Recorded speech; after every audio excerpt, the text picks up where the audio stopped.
ಅಲ್ಲೊಂದು ಜಯಪ್ರಕಾಶ ಅಂತ ಒಬ್ಬ ಡಾನ್ ಆನೆ ಇತ್ತು.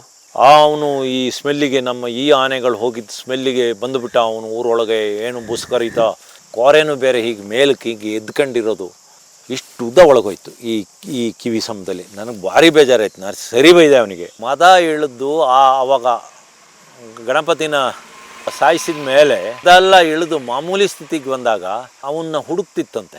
ಗಜೇಂದ್ರ ನೋಡಿದ್ದು ಯಾವ ಕಾರ್ಯಾಚರಣೆ ನಿಮಗೆ ಬೆಸ್ಟ್ ಅನ್ಸಿದ್ದು ನಿಮ್ಮ ಎಕ್ಸ್ಪೀರಿಯನ್ಸ್ ಅಲ್ಲಿ? ನಾನು ಮೊದಲು ಆನೆ ಮೇಲೆ ಕೂತಿದ್ದು ಅಂದ್ರೆ ಅರ್ಜುನ ಆನೆ ಮೇಲೆ. ಅದು 2005-6ನೇ ಇಸ್ವಿಯಲ್ಲಿ. ಅವಾಗ ನಾನು ಗಜೇಂದ್ರನ ಮೇಲೆ ಕೂರ್ಲಿಲ್ಲ. ಯಾಕೆಂದ್ರೆ ನನಗೆ ಚಟ್ಟಿಯಪ್ಪ ಡಾಕ್ಟ್ರು ಕಾಡೊಳಗೆ ಹೋಗ್ತೀನಿ ಅಂತ ಹೇಳಿದಾಗ ಅರ್ಜುನನ ಮೇಲೆ ಹೋಗಿ ಅಂತ ನನ್ನ ಅರ್ಜುನ ಮೇಲೆ ಕಳಿಸಿರು. ನನಗೆ ಅವಾಗ ನಾನು ಅದಕ್ಕಿಂತ ಮೊದಲು ಬೈಕಲ್ಲಿ ಹೋಗಿ ಎಲ್ಲೋ ಒಂದು 100 ಜನ ಒಳಗೆ ನಾನು ಒಬ್ಬ ನಿಂತ್ಕೊಂಡು ನೋಡಿ ವಾಪಸ್ ಬರ್ತಿದ್ದೆ. ಅವತ್ತಿಂದ ನಾನು ಈ ಆನೆಗಳ ಕಾರ್ಯಾಚರಣೆಗೆ ಧುಮುಕಿದ್ದು, ಕಾಡೊಳಗೆ ನಡೆದೇ ಹೋಗ್ತಿದ್ದು. ಎಷ್ಟೋ ಸತಿ ನಾನು ವೆಂಕಟೇಶಣ್ಣ ಆನೆಗಳನ್ನ ಬಿಟ್ಟರೆ ಓಡೋಗ್ತವೆ ಆನೆ, ಕಾಡಾನೆ ಅಂತ ಹೇಳಿ. ಆಮೇಲೆ ನಾನು ಲಾಸ್ಟ್ ಕೊನೆ ಅರ್ಜುನನ್ನು ಬಿಟ್ಟರೆ ಮಧ್ಯದಲ್ಲಿ 1-2 ಸರಿ ಒಂದು 5-6 ಸರಿ ಅಭಿಮನ್ಯು ಮೇಲೆ ಹೋದೆ. ಬಿಟ್ಟರೆ ನಾನು ಗಜೇಂದ್ರನ ಮೇಲೆ ಸುಮಾರು 30ಕ್ಕೂ ಹೆಚ್ಚು ಕಾರ್ಯಾಚರಣೆಯಲ್ಲಿ ಹೋಗಿದ್ದೀನಿ. ಗಜೇಂದ್ರ ನನ್ನ ಜೀಪ್ ಒಳಗೆ ನಾನು ಹೇಳಿದ್ನಲ್ಲ, ನನ್ನ ಜೀಪ್ ಒಳಗೆ ಸೊಂಡ್ಲೆಲ್ಲ ಬಿಟ್ಟು ಹೀಗೆ ನಾನು ಗಜೇಂದ್ರ ಭಾರಿ ಅನ್ಯೋನ್ಯವಾಗಿದ್ದು.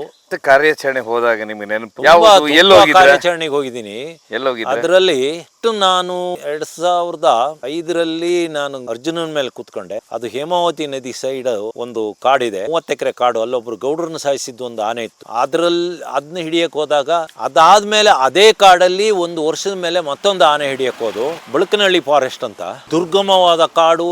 ಆಮೇಲೆ ಎಂತ ಮುಳ್ಳಿನ ಕಾಡು ಅಂದ್ರೆ ಭಯಂಕರ ಕಾಡು. ಆ ಕಾಡೊಳಗೆ ನಾನು ಹೋದಾಗ ಸಾಮಾನ್ಯಕ್ಕೆ ಅವಾಗೆಲ್ಲ ಹೋಗ್ಬೇಕಾದ್ರೆ ಒಂದೇ ಆನೆಗಳಿಗೆ ಬೆಲ್ಲ ಕಬ್ಬು ನನ್ನ ಜೀಪೊಳಗೆ ತುಂಬಿಸ್ಕೆ ಹೋಗ್ತಿದ್ದೆ. ಅಲ್ಲಿ ಆನೆ ಹಿಡಿಯಕ್ಕೆ ಬಂದಾಗ ಆನೆ ಸಿಕ್ಕಿರ್ಲೇ ಇಲ್ಲ. ಎಲ್ಲಿ ಸರ್ ಇದು? ಬಳಕನಹಳ್ಳಿ. ಇದು ಬಳಕನಹಳ್ಳಿ ಫಾರೆಸ್ಟ್. ಅದು ಹೇಮಾವತಿ ಮತ್ತೆ ಕೊಡಗು ಬಾರ್ಡರ್ ಬರುತ್ತೆ. ಆನೆ ಕಟ್ತಿದ್ದಿದ್ದೇ ಇದ್ರ ಮೇಲೆ ಹೋಗಿ ಹೊಡಿತಿದ್ದು ಇದ್ರ ಮೇಲೆ, ಗಜೇಂದ್ರನ ಮೇಲೆ.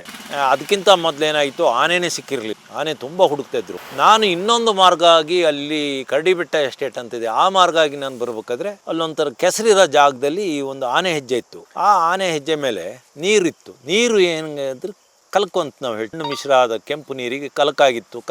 ನೀರು ಕಲಕಿತ್ತು. ಅದು ನಮ್ಮ ಮಲೆನಾಡು ಯಾರೇ ಒಬ್ಬ ನುರಿತ ಮಲೆನಾಡಲ್ಲಿ ಹುಟ್ಟಿದರಾಗಿರ್ಬೋದು, ಬೇರೆ ಇರ್ಬೋದು, ಅವ್ರುಗಳಿಗೆ ಅಂದಾಜಾಗ್ತದೆ. ಅಂದರೆ ನೀರು ತಿಳಿಯಾಗಿದ್ದರೆ ಅದು ಒಂದು ಆನೆ ಹೆಜ್ಜೆ ಮೇಲೆ ನೀರು ತಿಳಿ ಇದ್ದರೆ ಅದು ಹಳೆ ಹೆಜ್ಜೆ.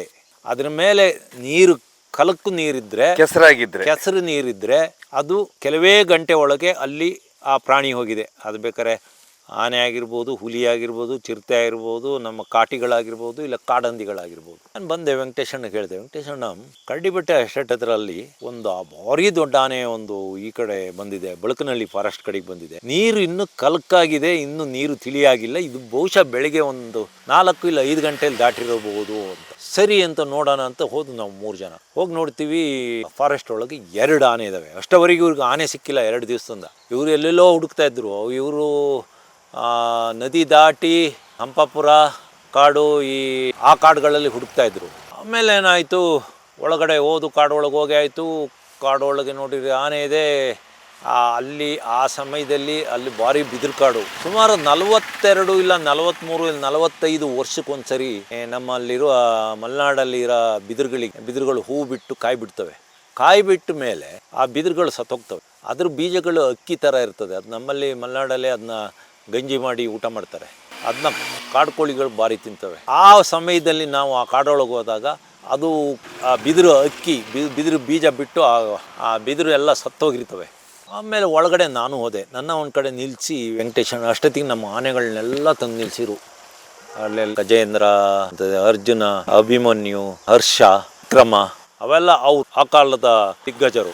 ಈ ಕಾಲದ ಈಗಿದಾವಲ್ಲ 4G 5G ಆನೆಗಳು ಅವಲ್ಲ. ಅವು ಆನೆ ಅಂದ್ರೆ ಆನೆನೇ. ಅವು ಇಟ್ಟು ಓಡೋದು ಅದು ಏನಿರಲಿಲ್ಲ. ಫೈಟ್ ಆದ್ರೆ ಫೈಟೇ. ಆಮೇಲೆ ಏನಾಯ್ತು, ಒಳಗಡೆ ಹೋಗಿ ಡಾಟ್ ಮಾಡಿದ ಕೂಡಲೇ ಒಂದು ಆನೆ ಬಂತು. ಇಡೀ ಆ ಬಿದಿರುಗಳೆಲ್ಲ ಒಣಗಿದ್ವಲ್ಲ, ಬಿದಿರುಗಳೆಲ್ಲ ಮುರ್ಕೊಂಡು ಭಯಂಕರ ಸೌಂಡ್ ಮಾಡ್ಕೆ ಬಂತು. ನಾನು ಇಲ್ಲಿದ್ರೆ ಅದು ನಾನು ಬಯಲು ಜಾಗದಲ್ಲಿ ನಿಂತಿದ್ದೀನಿ, ಬದುಕೋದಿಲ್ಲ ಅಂತ ನಾನು ಓಡಿದೆ. ಆ ಕಡೆಯಿಂದ ಬರ್ತಾ ಇದೆ ಸೌಂಡ್ ಮಾಡ್ಕೊಂಡು. ನಾನು ಹೋಗಿದ್ದೆ ನನಗೆ ಈ ಸಾಕಿದ ಆನೆಗಳಿಗೆ ಎಲ್ಲಿ ನಿಂತಿದ್ವಲ್ಲ ಹೋಗಿದ್ದೆ, ಅವುಗಳ ಮಧ್ಯಕ್ಕೆ ಹೋಗಿ ನಿಂತ್ಕೊಬಿಟ್ಟೆ.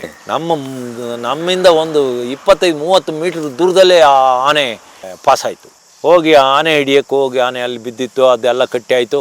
ಆ ಆನೆ ಎದ್ದು ನಿಂತ ಕೂಡಲೇ ಇವನು ಏನು ಮಾಡಿದ ಅಂದರೆ ಗಜೇಂದ್ರಿಗೆ ಏನೋ ಸಿಗ್ನಲ್ ಕೊಟ್ಟ.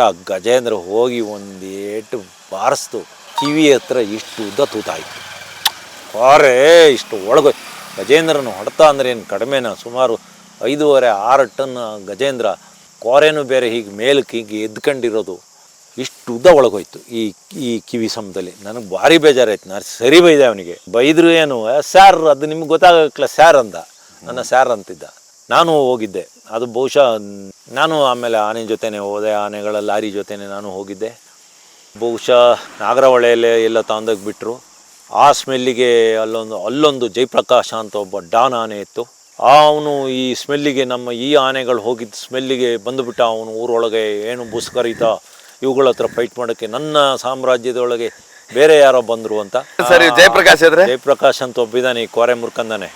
ಅದು ಆ ಆನೆ ಯಾಕೆ ತರೋದಿಲ್ಲ ಅಂದರೆ ಅದನ್ನ ಆನೆ ಕಾಡಿಗೆ ಬಿಟ್ಟಾಗ ಈ ಹಂದಿಗಿಟ್ಟಿದ್ದ ಬಾಂಬನ್ನ ಕಚ್ಚಿ ಇಲ್ಲಿ ಗಾಯ ಆಗಿ ಈಗಲೂ ಕಿವು ಸುರಿತಾ ಉಂಟು. 2 ವರ್ಷದಿಂದ ನಮ್ಮ ಮೂಡಿಗೆರೆಗೆ ತಂದಿದ್ದರು ನಮ್ಮ ಗಜೇಂದ್ರನ ಜೊತೆ. ಆಮೇಲೆ ಏನಾಯಿತು ಒಳಗಡೆ ಅಲ್ಲಿ, ಆಮೇಲೆ ಅವನ ಪಾಡಿಗೆ ಅವನಿದ್ದ. ಇವನ್ನ ಜಯಪ್ರಕಾಶನ ಅಲ್ಲಿ ಬಿಡಲಿಲ್ಲ ಒಳಗಡೆ. ಕ್ರಾಲೊಳಗೆ ಆಯಿತು. ನಾನು ಅದು ಎಷ್ಟು ಸಹಕರಿಸ್ತು ಅಂದರೆ, ಕ್ರಾಲೊಳಗೆ ಹಗ್ಗನ ಕುಯ್ಯತ್ತಿಗೆ ನಾನು ಒಂದು ಗೊತ್ತಾಗ್ದಲೇ ಅದ್ರದ್ದು ಹಗ್ಗನ ಕುಯ್ದಾಗ್ತಾಯಿದ್ದು, ಏನೂ ಮಾಡಲಿಲ್ಲ. ಅದಾದಮೇಲೆ ಏನಾಯಿತು, ಈ ಗಾಯ ಸಿಕ್ಕಾಪಟ್ಟೆ ಸೆಪ್ಟಿಕ್ ಆಯಿತು. ಅದೇ ಟೈಮಲ್ಲಿ ನಾಗರಹೊಳೆಯಲ್ಲಿ ವಾರದಲ್ಲಿ ಒಂದು 3-4 ಇಂಚು ಮಳೆ ಹೊಡೆದುಬಿಡ್ತು. ಈ ಆನೆಗೆ ಜ್ವರ ಬಂದಿದ್ದು ಸತ್ತೋಯ್ತು. ಎಂಥ ಆನೆ! ಆ ಆನೆ ಬಣ್ಣ ಕಲರೇ ಚೇಂಜ್, ಒಂಥರ ವೈಟ್ ಆಗಿತ್ತು. ಅದ್ರ ಸೊಂಡ್ಲ ಹತ್ರ ಎಲ್ಲ ಕೆಂಪಿತ್ತು. ಅದೊಂದು ಒಳ್ಳೆ ಕ್ವಾಲಿಟಿ ಆನೆ. ಅಂದರೆ ಇದು ಬೆಳಕನಹಳ್ಳಿ ಫಾರೆಸ್ಟಲ್ಲಿ ಹಿಡಿದಿದ್ದು. ಗಜೇಂದ್ರ ಗುದ್ದಿ ಕಿವಿ ಹತ್ರ, ಕಿವಿ ಕಣ್ಣು ಮಧ್ಯದಲ್ಲಿ ಹೊಡೆದ. ಅಲ್ಲೊಂದು ಸ್ವಲ್ಪ ಟೊಳ್ಳಿರುತ್ತೆ, ಅಲ್ಲಿ ಈ ಸ್ಕಲ್ ಐತಲ್ಲ ತಲೆದು, ಅದು ಅಲ್ಲಿ ಒಂದು ಇದಿರುತ್ತೆ ಕಿವಿ ಹತ್ರ, ಕಣ್ಣತ್ರ ಒಂದು ಸ್ವಲ್ಪ ಒಳಗಡೆ ಮೂಳೆ ಇರಲ್ಲ, ಅದರೊಳಗೆ ಹೋಗ್ಬಿಡ್ತು. ಆಮೇಲೆ ಅದು ಸತ್ತೋಯ್ತು. ಅದು ನನಗೆ ಈಗಲೂ ಬೇಜಾರಾಗ್ತಿದೆ. ಇದಾದ್ಮೇಲೆ ಇನ್ನೊಂದು ಹೇಳ್ಬೇಕಂದ್ರೆ ಆ ಗಜೇಂದ್ರಂದು ಸರ್, ಅಭಿಮನ್ಯು ಗಜೇಂದ್ರ ಅರ್ಜುನ ಫ್ರೆಂಡ್ಶಿಪ್ಪಲ್ಲಿ ಅವೆಲ್ಲ ಇದ್ದಾಗಲೇ ತುಂಬ ಇದ್ದಾವೆ. ಒಂದು ನೆನಪು ಮಾಡ್ಕೊಂಡು ಹೇಳ್ಬೇಕು, ಯಾಕೆಂದ್ರೆ ಒಂದಕ್ಕೊಂದಕ್ಕೆಲ್ಲ ಇದಾಗಿದ್ದಾವೆ. ಇಂಥವು ಸುಮಾರು ಕಾರ್ಯಾಚರಣೆ ಮಾಡಿದ್ವು ನಾವು. 2 ವರ್ಷದ ಹಿಂದೆ ಬಂದಾಗ ಫಸ್ಟ್ ನಾನು ಬಂದ ಕೂಡಲೇ ನನ್ನ ಒಂದು ಸತಿ ಕಣ್ಣು ಅಗಲಿಸಿ ನೋಡ್ತು, ಮೂಡಿಗೆರೆ ಕಾರ್ಯಾಚರಣೆಗೆ ಬಂದಾಗ. ಆಮೇಲೆ ಈ ಮಾವತ ಹೇಳ್ತಾ ಇದ್ದ, ಸರ್ ನೀವು ಅವತ್ತು ಬಂದ ಕೂಡಲೇ ನಿಮ್ಮ ಹತ್ರಕ್ಕೆ ಬಂತು ಅಂತ. ಈಗಲೂ ನೆನಪಿದೆ ಅದಕ್ಕೀಗ ಕಳ್ಕೊಂಡಿದ್ದೆಲ್ಲ ಸಿಕ್ಕಿದೆ.